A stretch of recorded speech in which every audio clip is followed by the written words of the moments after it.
નમસ્કાર, હું પ્રવીણ. ભલે તમે ગમે તેટલો ટેક્સ ભરો, પરંતુ તમારું જીવન તમારા હાથમાં છે. તમારા જીવની કોઈ કિંમત નથી. મુદ્દો સુરતનો છે. એ સુરત જેમને સ્વચ્છતાના નામે એવોર્ડ મળે છે, એ સુરત કે જે સૌથી વધુ ટેક્સ ભરે છે, ડાયમંડ બુર્સ બની ગયું, પરંતુ એ ગટર વ્યવસ્થા ન બનાવી શક્યું, જેના કારણે લોકો જીવ ગુમાવી રહ્યા છે. અને જે ઘટના ગઈકાલ રાતથી, આમ તો 5:30 વાગ્યે બની, 2 વર્ષનું બાળક ગટરમાં પડી જાય છે, અને એ પછી જે ડ્રામેબાજી થાય છે. તમે કહેશો કે જર્નલિઝમ રેસ્ટ ઇન પીસ.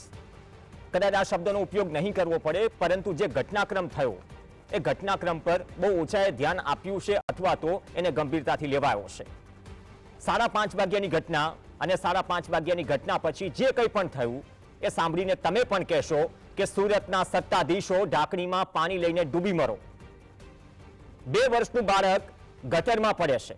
આક્ષેપ એ પણ છે કે ડ્રેનેજ લાઇનમાં ગટરનું પાણી આવ્યું ક્યાંથી. એ વાત અલગ છે કે અમદાવાદમાં પણ ઘણી વરસાદી પાણી નિકાલની કેનાલ આજે ગટર બની ચૂકી છે, અને તેને કવર કરીને લીપાપોતી કરવામાં આવે છે. પણ ગઈકાલે જેવી 5:30 વાગ્યે ઘટના બની, તો પહેલા તો ગટરના ઢાંકણા એક ખુલ્લું હતું, એના કારણે તો બાળકે જીવ ગુમાવ્યો. પહેલા ગટરના ઢાંકણા શોધવામાં આવ્યા. 4-5 કલાક થઈ તો કોર્પોરેટર ઘટના સ્થળ પર પહોંચી. આમ તો 2 કલાકે પહોંચ્યા, પરંતુ 4-5 કલાક સુધી અલગ અલગ વિભાગોને એ સંપર્ક કરતા રહ્યા. ડ્રેનેજ વિભાગ, જે ગટરનો વિભાગ છે, ડ્રેનેજ વિભાગના અધિકારીઓ 5 કલાક સુધી નહોતા ફરક્યા. પછી ક્યારે આવ્યા, રામ જાણે. આ કોર્પોરેટરના શબ્દો છે, અમારા શબ્દો નથી. ગટરના ઢાંકણા અને પોઈન્ટ્સ ન મળ્યા તો આખરે રોડ ખોદી દેવાયો. જોકે આમ જનતા માટે આ નવી વાત નથી. તમે રોડ પર જશો, ક્યાંક તો 2.5 વર્ષથી રોડ બની રહ્યા છે. અમદાવાદ શહેર હોય કે સુરત શહેર હોય કે પછી રાજકોટ, રોડ બને એટલે ઢાંકણાઓ કવર કરી દેવા. 2-3 મહિના સુધી એ ઢાંકણાઓ કાઢવાનું કામ ચાલે. પણ આ કિસ્સામાં ઢાંકણાઓ દબાયેલા હતા, અને એટલા માટે જ આખો રોડ ખોદી દેવાયો. હવે તમે વિચાર કરો કે સંકલનનો કેટલો મોટો અભાવ એ ડાયમંડ સિટીમાં, કે જે ડાયમંડ સિટીમાં બ્રિજના ગટર પણ પડી જાય તો તમારે ધ્યાન રાખવાનું, ક્યાંક આપણે જીવ ન ગુમાવી બેસીએ. ભૂલથી પણ તમારા બાળકની શહેરના રસ્તા પર આંગળી ન છોડશો, કેમ કે પ્રશાસન તેમના જીવની કોઈ ગેરંટી લેવા તૈયાર નથી. એટલા માટે જ 24 કલાક બાદ જ્યારે બાળકનો મૃતદેહ બહાર કાઢવામાં આવે છે, એક અધિકારી મીડિયા સામે હસતા મોઢે કહે છે કે 24 કલાકમાં અમે સફળતાપૂર્વક બાળકને શોધી કાઢ્યું. જીવ ન બચાવી શકે, પણ શોધી કાઢ્યું. એમાં જસ લેવાની ક્યાં જરૂર છે? સવાલ એ છે કે આ જવાબદારી કોની છે? શું આ માનવવધ નથી? જો ગટરનું ઢાંકણું ખુલ્લું છોડી દેવામાં આવે, અથવા તો એવા ગટરના ઢાંકણાઓ કે જે રોડના લેવલથી ઊંચા હોય અથવા તો ખાડામાં હોય, એના કારણે અકસ્માત સર્જાય છે, તો એમના માટે જવાબદારી કોની ફિક્સ કરવામાં આવે? શું દરેક વખતે હાઈકોર્ટે જ સુઓ મોટો લેવાનો? શું દરેક વખતે આવેદનપત્રો આપવાના? શું દરેક વખતે કેસ કરવાનો? અને સૌથી શરમજનક બાબત એ છે કે આ ઘટના બની, સુરતના મેયર ગાંધીનગરમાં ક્રિકેટ રમી રહ્યા હતા, ન તો ધારાસભ્ય ફરક્યા. પરિવારનો આક્ષેપ છે કે કોર્પોરેશનના સત્તાધીશોએ અમારા બાળકની હત્યા કરી.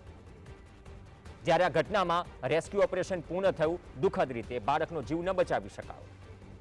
પણ એ કહી રહ્યા છે કે મેયરને શરમ આવવી જોઈએ.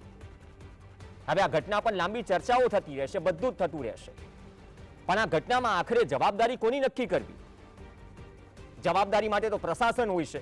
એક કોર્પોરેશનમાં તમે ટેક્સ ન ભરો તો તમારું ઘર પણ સીલ થતા વાર નથી લાગતી.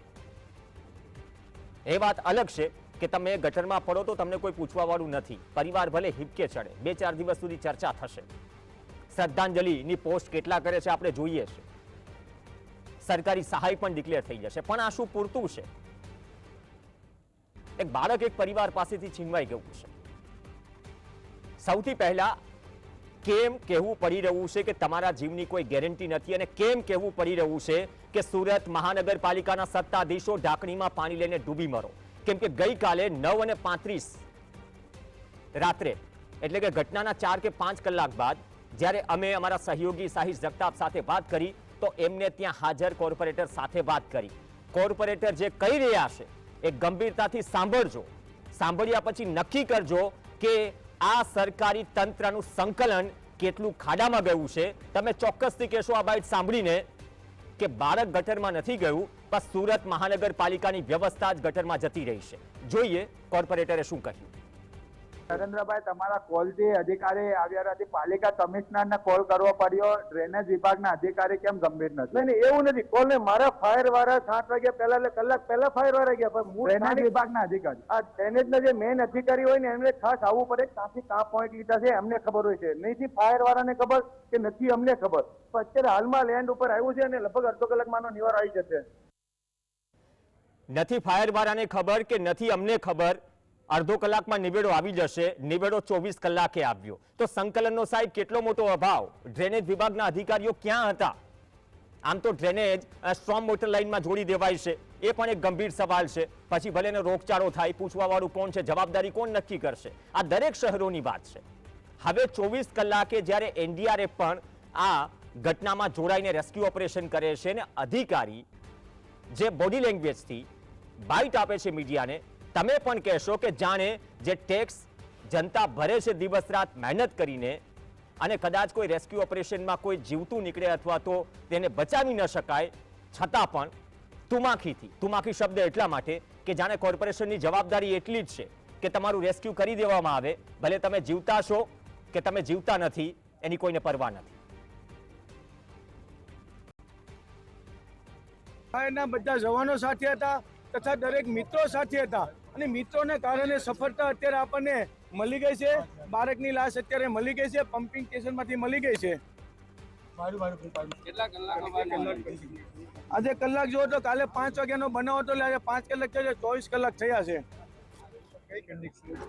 અત્યારે કન્ડિશન તો બોડી ફૂલાઈ ગયેલી હશે અત્યારે, પણ જે આપણી બધાની મહેનત હતી સફળ થઈ છે. અને આમ આજે વરિયાવ જે પમ્પિંગ સ્ટેશન હતું એમાં અત્યારે મળેલ છે. અમે કાલે આખી રાત પણ હતા અને આજે આખો દિવસ પણ અહીંયા હતા, પણ જ્યારથી અમે આવ્યા ત્યારથી અહીંયા સ્થાનિક કોર્પોરેટરો જે છે એ એક પણ જોવા નથી મળ્યા. અને મહત્વની વાત તો એ કે આ શહેરના પ્રથમ નાગરિક એવા મેયરશ્રી આવી જ્યારે એના શહેરમાં ઘટના ઘટતી હોય ત્યારે એમને સ્થળ ઉપર હાજર રહેવું જોઈએ, એના બદલે એ ગાંધીનગરમાં મેચની મહેફિલ કરી રહ્યા છે. આ એક ખૂબ દુઃખની વાત છે. આજે એના શહેરમાં એક 2 વર્ષનો કુમળો એવો છોડ આજે કરમાઈ ગયો છે અને મેયર તો ત્યાં મજા લે છે. 24 કલાક બાદ બાળક મળી આવ્યું છે, પણ એ મૃત હાલતમાં મળી આવ્યું છે. એટલે અત્યંત દુઃખની વાત કહેવાય કે આપણે પ્રશાસક અહીંયા નિષ્ફળ નીવડ્યું છે ને એવું કહી શકીએ. કારણ કે જ્યારે બાળક પડ્યું ત્યારે એ ગટરનું ઢાંકણું ખુલ્લું હતું ત્યારે પડ્યું ને બાળક, અને આજે જે હાલતમાં મળ્યું છે એ જોઈને પણ અત્યંત દુઃખની લાગણી અનુભવું છું. બચાવ અધિકારી કહે છે કે સૌની મહેનતથી બાળકને શોધી દેવામાં આવ્યું. સાહેબ, તમારા માટે ક્લેપિંગ કરીએ. શાબાશ, ધન્યવાદ. તમે આટલું તો કર્યું. એટલીસ્ટ કોઈ બાળકને મૃત હાલતમાં તો શોધ્યું, પણ ગટરનું ઢાંકણું કોને ખુલ્લું છોડ્યું અથવા તો કેમ રહી ગયું છે? જવાબદારી કયા કિસ્સામાં નક્કી થઈ? શું ગટરના કિસ્સામાં નક્કી થઈ? કોન્ટ્રાક્ટરો તો બ્લેકલિસ્ટ થયા પછી ફરી ચડી જાય છે લિસ્ટમાં, અને સાથે સાથે રાજકીય પક્ષોને ડોનેશન પણ આપે છે. તો એનો મતલબ શું થયો કે આમ જનતાની શું આ દેશમાં કોઈ કિંમત નથી? અને મેયર ગાંધીનગર ક્રિકેટ રમતા હોય, ધારાસભ્ય ન ફરકે. દરેક સામાન્ય ઘટનામાં ટ્વીટ કરતા હોય નેતાઓ કેટલા ટ્વીટ કર્યા આજે, એ પણ એક સવાલ છે. શું તમારા જીવની કોઈ ગેરંટી નથી? તમારા હાથમાં છે બધું જ. તંત્ર પણ ન રહેશો, ભરોસો ન રાખશો. 2 ખાસ મહેમાન આપણી સાથે જોડાશે. MSH શેખ જોડાશે, જે સામાજિક અગ્રણી છે સુરતથી, અને મનોજ મિસ્ત્રી જોડાશે, જે વરિષ્ઠ પત્રકાર છે. બંનેનું સ્વાગત છે. શેખ સાહેબ, આપથી શરૂઆત કરીએ. દુઃખદ ઘટના, પણ એનાથી દુઃખદ વાત એ છે કે ગઈકાલે જે કોર્પોરેટરે વાત કરી, આ 9:30 વાગ્યા આસપાસની બાઇટ છે, જ્યારે હું ખુદ બુલેટિનમાં બેઠો હતો, એ કહી રહ્યા હતા કે હજુ ડ્રેનેજ વિભાગના અધિકારીઓ નથી પહોંચ્યા. સાહેબ, આ સંકલન છે આપણું, એ સુરતનું સંકલન જ્યાં ડાયમંડ બુર્સ છે, હાઈએસ્ટ ટેક્સ પેયર છે. શું વ્યવસ્થા જ ગટરમાં જઈ ચૂકી છે? હું એ કહેવા ઈચ્છીશ કે સુરત મ્યુનિસિપલ કોર્પોરેશનના 5 થી 6 હજાર કરોડ રૂપિયાના બજેટમાં સુરત મ્યુનિસિપલ કોર્પોરેશનના અધિકારીઓ અને ચૂંટાયેલા નેતાઓને ફંડની ક્યાંય કમી નથી. પૂરતું ફંડ છે, પૂરતું ખર્ચ કરવા માટેની એમને છૂટ મળે છે. એમની પાસે પૂરતા સંસાધનો છે, પૂરતા અધિકારીઓ પણ છે. તેવા સમયમાં જો આ એક બાળકે પોતાનો જીવ ગુમાવવો પડે, સ્ટોર્મ ડ્રેનેજમાં પડીને વહી જઈને એની ડેડ બોડી છેક પમ્પિંગ સ્ટેશન સુધી પહોંચી જાય ને ત્યાં એ મળે, તો એ બહુ જ દુઃખદ છે, એ બહુ જ ખરાબ વાત કહેવાય. અને આ બાબત અત્યંત ગંભીર એટલા માટે કહી શકાય કેમ કે સુરત મ્યુનિસિપલ કોર્પોરેશન પાસે ડ્રેનેજ વિભાગમાં સ્કાડા સિસ્ટમ લાગેલી છે. સ્કાડા સિસ્ટમમાં પડે પડ કોમ્પ્યુટર પર કયા વિસ્તારમાં કઈ ડ્રેનેજમાંથી કેટલું પાણી કયા પમ્પિંગ સ્ટેશનમાં આવે છે એ દેખાય છે કોમ્પ્યુટર પર. એ ગટરો ક્યાંથી ક્યાં જોડાયેલી છે એના નકશા પણ ડ્રેનેજ વિભાગની પાસે છે. એમાં સેન્સર લાગેલા છે. તો આટલું બધું લગાવવા છતાં એક બાળક 24 કલાક પછી મળે તો એ બાબત ગંભીર કહેવાય. આ લાપરવાહી છે, બેદરકારી છે, નિષ્કાળજી છે અને એ નિષ્કાળજીનો ખામિયાજો એક બાળકે પોતાનો જીવ ગુમાવીને આપ્યો છે. મેયર ક્રિકેટ રમે ગાંધીનગરમાં, ધારાસભ્ય ફરકે નહીં, પરિવારજનો એમ કહે કે સાહેબ કોર્પોરેશનના સત્તાધીશોએ અમારા બાળકની હત્યા કરી નાખી. શું આમાં કોઈ જવાબદારી નક્કી થવી જોઈએ? કેમ કે શહેર કોઈ પણ હોય, જો ગટરના ઢાંકણા સમતોલ હોય, સાહેબ 100 માંથી 100 માર્ક્સ આપી દેવામાં આવે. કેટલા કિલોમીટર સુધી, ક્યાં નીચે હોય ક્યાં ઉપર હોય, અથવા એના કારણે અકસ્માત થાય અથવા એમાં કોઈ પડી જાય, તમારે જવાબદારી તો નક્કી કરવી પડશે ને. આટલું બધું કોર્પોરેશન બજેટ લઈને બેઠું છે. કોઈ પણ નેતાઓ જે ભારે હૈયે અને બહુ સુખી થઈને અને ગમ્મતથી ટ્વીટ કરે છે, ટ્વીટ કરતા પણ ભૂલી ગયા છે આજકાલ. તો એ કહેવું પડે કે ડ્રેનેજ વિભાગ પાસે પૂરતા સંસાધનો છે, ફંડ છે, ડ્રેનેજ વિભાગ પાસે અધિકારીઓ છે, પરંતુ લાપરવાહી ત્યાં છે કે જે ઇજનેર, જે તે વિસ્તારનો ઇજનેર જેના તાબા હેઠળ આ ગટરનું ઢાંકણું હતું, તેને ડિસમિસ કરવામાં આવશે, તેની જવાબદારી નક્કી કરવામાં આવશે. શું તેના પર પગલાં લેવામાં આવશે કે સોકોઝ નોટિસ કે સસ્પેન્ડ કરીને બીજા મહિને પાછો નોકરી પર લઈ લેવામાં આવશે? શું એ વિભાગના જે તે જવાબદાર અધિકારીની નીચે આવતા કર્મચારીઓની ઉપર કોઈ પગલાં ભરવામાં આવશે? કર્મચારી શિસ્ત સેવા રૂલ્સમાં પગાર લઈને નહીં કામ કરનારા અધિકારીઓ અને કર્મચારીઓ પર કામગીરી કરવાનું કામ સુરત મ્યુનિસિપલ કોર્પોરેશનના કમિશનર અને મેયરનું છે. આ બાળક મૃત્યુ પામ્યું છે, તેની સીધી જવાબદારી મેયર અને કમિશનરે લેવાની છે. હું તો કહું છું, મારું કહેવું છે, બાળકની માતા અને પિતાએ સુરત મ્યુનિસિપલ કોર્પોરેશન અને મેયર પર લોકલ કોર્ટમાં બેદરકારીનો દાવો દાખલ કરવો જોઈએ અને સરકારી તિજોરીમાંથી નહીં પરંતુ વ્યક્તિગત રીતે એમની જવાબદારી નક્કી કરીને એમની પાસેથી વળતર માંગવું જોઈએ.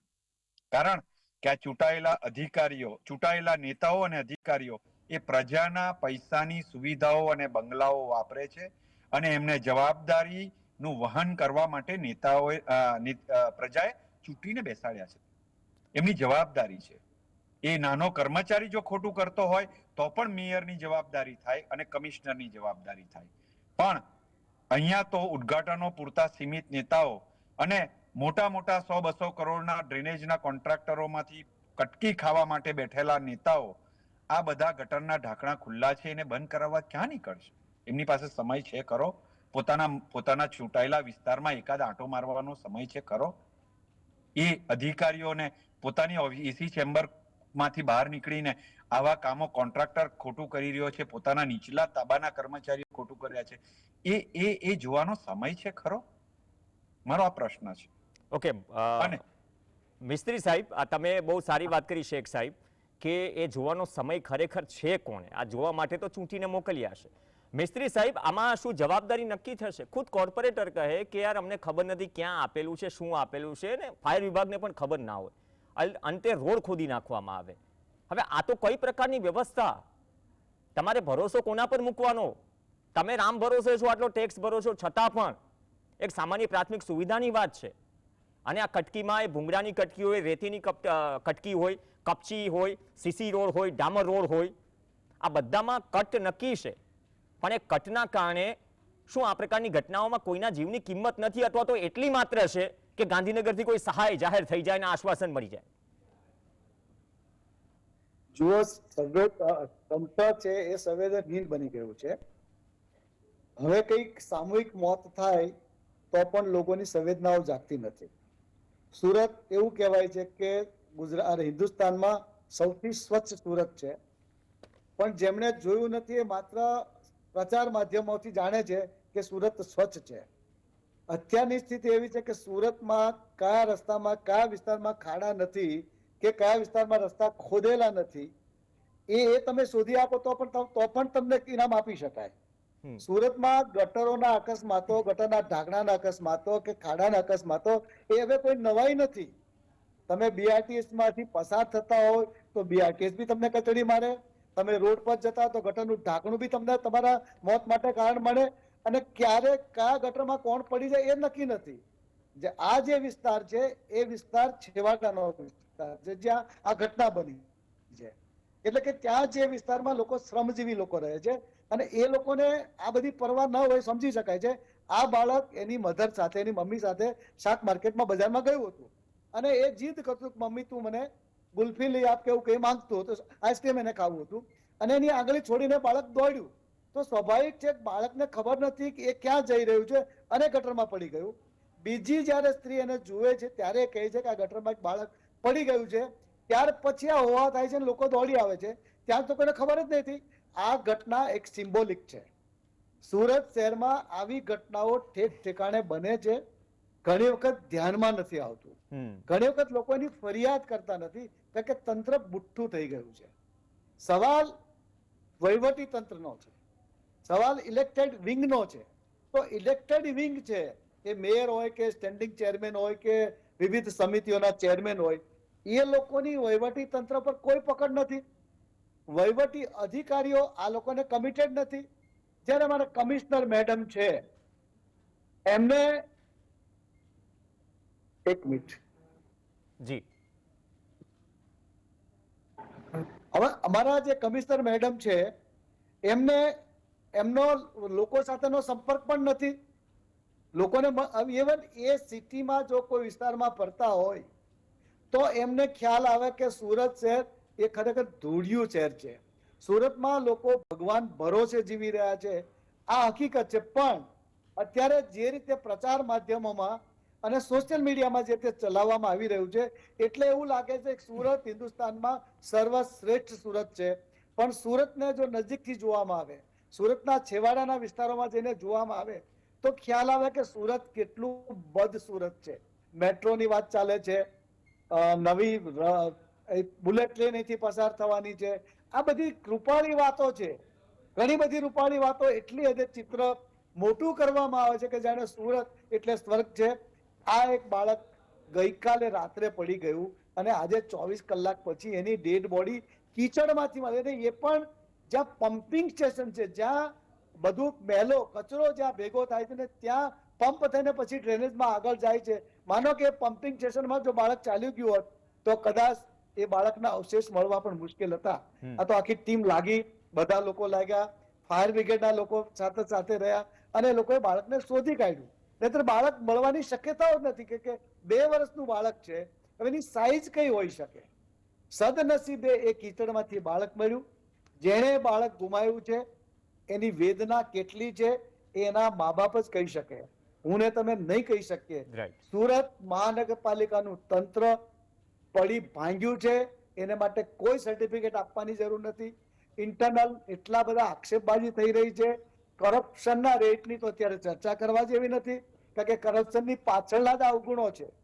કોઈ પણ એક ઘટના સાકાર લઈ તો એની જે આડ પેદાશ થતી હોય છે, આ જે કામ વીક કામ થાય છે એ એની પાછળના આ બાય પ્રોડક્ટ છે જેને આપણે કહી શકીએ. ને આ ઘટનામાંથી પણ માનો કે આ બાળકનું મૃત્યુ થયું, એ બાળકની શ્રદ્ધાંજલિ રૂપે પણ જો વહીવટી તંત્ર કામ કરશે તો ફરી આવી દુર્ઘટનાઓ નહીં બને. સુરત મહાનગરપાલિકાના પડી ભાંગેલા તંત્ર માટે ઘણું ઘણું ઘણું બધું કહી શકાય એમ છે. એન્જિનિયરિંગ વ્યવસ્થા નથી, રોડ રસ્તાની વ્યવસ્થા નથી, ડિવાઈડરની વ્યવસ્થા. હવે છે થોડો સમય એવું નીકળ્યા કે ભાઈ ચાલો બધા ડિવાઈડરો નાના કરી દો, બધા સર્કલો, ટ્રાફિક સર્કલો નાના કરી દો. નાના કરવો એનો ઉપાય નથી. એનો ટેકનિકલ સોલ્યુશન જે શોધવું જોઈએ, એન્જિનિયરિંગ સોલ્યુશન શોધવું જોઈએ તો નથી. ઘણા લોકો તો એન્જિનિયરિંગ ખામીને કારણે મરે છે. રાઈટ. ઘણા લોકોના હાથ પગ એન્જિનિયરિંગ ખામીને કારણે મરી પડે છે. આ બધી બહસ, આ બધી ફરિયાદો ઠીક છે, આપણે ટીવી મીડિયામાં કરીએ, વાતો કરીએ, અને આટલું કર્યા પછી પણ જો સનદી અધિકારીઓ જે સમગ્ર પાંખના વડા છે, જે વહીવટી પાંખના વડા છે, જો આમાંથી એનું સંતાન ગુમાવ્યું છે એવું માનીને, માનો કે એ બાળક એનો હતો એમ માનીને જો પગલા ભરશે તો કઈક અંશે આપણે સારા પરિણામો મેળવી શકીશું. નહીતર જે આજની ઘટના છે, થોડા દિવસ શોક રહેશે, બેસણું થશે, સંવેદનાઓ આવશે, લોકો શ્રદ્ધાંજલિઓ આપશે, બધું આપશે, પણ ત્યાર પછી એ ક્ષણિક વૈરાગ્ય જેવી વાત છે. ખરેખર આનું જો સોલ્યુશન લાવવું જ હોય તો મેયરથી માંડીને તમામ પદાધિકારીઓ, અધિકારીઓ અને વહીવટી પાંખના વડાઓએ રોડ પર જવું પડશે. બહુ સાચી વાત કરી, રસ્તા પર ઉતરવું પડશે મિસ્ત્રી સાહેબ. જેવા ઘણા વિસ્તારો છે કે જ્યાં સાહેબ એ જ તકલીફ છે, આપણી પાસે થોડો સમયનો અભાવ છે, એ જ તકલીફ છે કે રસ્તા પર ઉતરવું પડશે, પણ રસ્તા પર ઉતરવાના બદલે મેયર ગાંધીનગરમાં ક્રિકેટ રમતા હોય તો પછી સુરતની જનતા જાણી શકે છે અમે કોના ભરોસે છીએ. સાહેબ તમારી સ્ક્રીન થોડી રોટેટ કરજો એટલે બીજો સવાલ લઈને આવું મિસ્ત્રી સાહેબ. ઓકે, ધન્યવાદ. શેખ સાહેબ, મિસ્ત્રી સાહેબે બહુ વ્યાજબી સવાલ ઉઠાવ્યો. હમણાં જ હાઈકોર્ટે, ગુજરાત હાઈકોર્ટે અમદાવાદ કોર્પોરેશનને જે ફટકાર લગાવી છે આ જે ફોલ્ટી ડિઝાઇનની બાબતમાં, કે તમારે રોડની ડિઝાઇન કે ડિવાઈડરની ડિઝાઇન જ ફોલ્ટી છે, હવે જનતાના ટેક્સના પૈસે બને અને હવે તૂટશે. પણ ડ્રેનેજ લાઇનમાં ગટર લાઇન જોડવી અથવા તો ગટરનું પાણી આખરે આવે છે ક્યાં? અહીંયા ત્યાં શહેરોમાં જે વરસાદી પાણી નિકાલની કેનાલો હોય છે એને પણ ગટર બનાવી દેવાય છે, એને નથી અટકાવી શકતા. શેનું સ્માર્ટ સિટી શેનું સાહેબ? તમે કેનાલ કે સ્ટ્રોમ વોટર લાઇનને ગટર બનાવતા નથી, નદીનો તો નથી જ અટકાવી શકતા. હાલત ખરાબ છે ત્યાં સુરત અને અમદાવાદ સાબરમતીની પણ આ વસ્તુ પણ નથી કરી શકતા. આટલો ખર્ચો કર્યા બાદ તો શેનું સ્માર્ટ સિટી શેખ સાહેબ? એ વાત કહીશ કે આ જે ઘટના છે તે બહુ જ ગંભીર અને બહુ જ અત્યંત ઘૃણાસ્પદ છે, કારણ કે બેદરકારીની હદ વટાવી દીધી હોય એવું લાગે છે. 80 લાખ લોકો આપણે વિયરકમ કોઝવેમાંથી જે પાણી પીએ છે તે આ સ્ટોર્મ ડ્રેનેજ વાટે આવતું ગટરનું ગંદુ પાણી પીએ છે. આપને ખબર ના હોય તો હું કહું કે વરિયાવ એસટીપી નું પાણી આજે વિયરકમ કોઝવેમાં ખુલ્લેઆમ આવે છે અને આપણે એ ગટરનું પાણી પી જઈએ છીએ 80 લાખ લોકો. એટલે આ લોકોને કોઈ પડી જ નથી. ચૂંટાયેલા અધિકારીઓ અને નેતાઓ એ બેફામ થઈ ગયા છે. એમને જાહેર જનતાના હિતની, જાહેર જનતાની સલામતીની, જાહેર સલામતીની કોઈ ચિંતા જ નથી. તમે જુઓ, બાળક પડી ગયું, બાળકને શોધવા માટેના પ્રયત્ન માટે મેયર કે કમિશનરે પોતે મીડિયાની સામે આવીને કહેવું જોઈએ કે અમારે કંઈક પ્રયત્ન કરવાના થાય છે, અમે કરી રહ્યા છીએ, અમારી ભૂલ છે તે સ્વીકારવી જોઈએ. તેના બદલે કોઈ પ્રત્યુત્તર નહીં આપીને આ લોકો પ્રજાને દ્રોહ કરી રહ્યા છે. જાહેર જનતાના ટેક્સના પૈસાથી સુવિધાઓ લેતા આ કમિશનર અને આ મેયર પ્રજાની સાથે દ્રોહ કરી રહ્યા છે. એટલે હું એટલું કહેવા ઈચ્છીશ કે આપણી પાસે તમામ વ્યવસ્થાઓ છે, તમામ સુવિધાઓ છે, પરંતુ આપણે નાની નાની બાબતો જે સ્માર્ટ સિટીની પરિકલ્પના કરીએ છીએ એ સ્માર્ટનેસ આપણી બિલકુલ નથી, આપણી જવાબદારી નથી, આપણી સિન્સિયરિટી નથી. અને આપણે જે કામ કરી રહ્યા છીએ એ ફક્ત અને ફક્ત દેખાડો છે, આડંબર છે. કારણ કે આપ જુઓ, સુરત મ્યુનિસિપલ કોર્પોરેશનમાં ફરીથી કહીશ કે પૈસાની કમી નથી, અધિકારીઓની કમી નથી, સ્ત્રોતોની કમી નથી, પરંતુ કમી છે તો કામ કરવાની નિષ્ઠા અને કામ કરવાની જે પદ્ધતિ છે તે, અને લોકોની ફરિયાદો સાંભળવાની. તમે 3 ફરિયાદો કરો છતાં એ ફરિયાદોને એ લોકો કાને ના લેતા હોય. અને હું બહુ ચોખ્ખું કહીશ, સુરતમાં આવતો દરેક મ્યુનિસિપલ કમિશનર એ પોતાના એસીઆર સારા કરીને પોતાના પ્રમોશન માટે આવે છે, સુરત માટે નથી આવતો. એ પોતે 5000 કરોડનું કામ કર્યું, આ સ્કીમ કરી, ફલાણી સ્કીમ કરી અને પોતાની ક્રેડિટ બનાવવા આવે છે. અને મને કહેતા શરમ નથી આવતી કે એવા કમિશનરો જે પોતાના એસીઆર અને પોતાના પ્રમોશન માટે આવે છે, એમના હાથ નીચે સુરતના મેયર દબાઈ જાય છે. મેયર એમના હાથ નીચે દબાઈ જાય છે. મેયર ક્યારેક સુરત મ્યુનિસિપલ કમિશનરને કાઉન્ટર નથી કરી શકતા. મેયરની વાત કમિશનર માનતા નથી. એ વાત તમે અને હું જાણીએ છીએ અને પ્રજા તરીકે બધા સમજે છે, જાણે છે, પણ કોઈ બોલવા વાળું નથી. બહુ એટલે- દુઃખદ ઘટના છે અને કદાચ બહુ દુઃખદ ઘટના. અને બીજી વસ્તુ કે આ અનુભવ તમે ત્યાં બેસીને એક નાગરિક તરીકે પણ કરી રહ્યા છો અને એ પરિવારની કદાચ એ પરિવારનું દુઃખ એ જ સમજી શકે, આપણે અહીંયા બેઠા બેઠા ન સમજી શકે કે એમના ઉપર શું વીતી રહી છે. પણ જો આ જ પરિસ્થિતિઓ એકબીજાને ન ગાંઠતા હોય, ગટરના ઢાંકણા શોધવામાં 6 કલાક તમે લગાડી દો, તો પછી બુર્સ, ડાયમંડ બુર્સથી માંડીને તમે સ્માર્ટ સિટીથી માંડીને સ્વચ્છ શહેરના અવોર્ડો જે લાવો છો, સાહેબ મારીએ ચડાવી દો. બજેટની શું કોઈ કમી છે?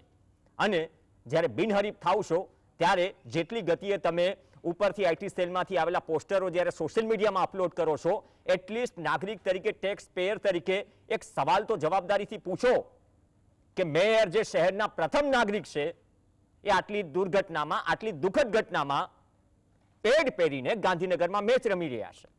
શું મજાક ચાલી રહી છે? એટલા માટે સુરતવાસીઓ ટેક્સ ભરીને પણ કહી રહ્યા છે કે સુરત મ્યુનિસિપલ કોર્પોરેશનના સત્તાધીશો, તમે ઢાંકણીમાં પાણી લઈને ડૂબી મરો.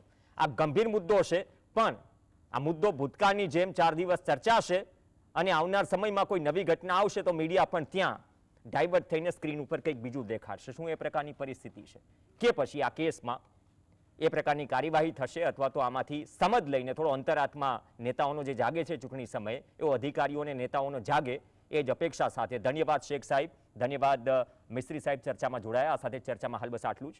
નમસ્કાર.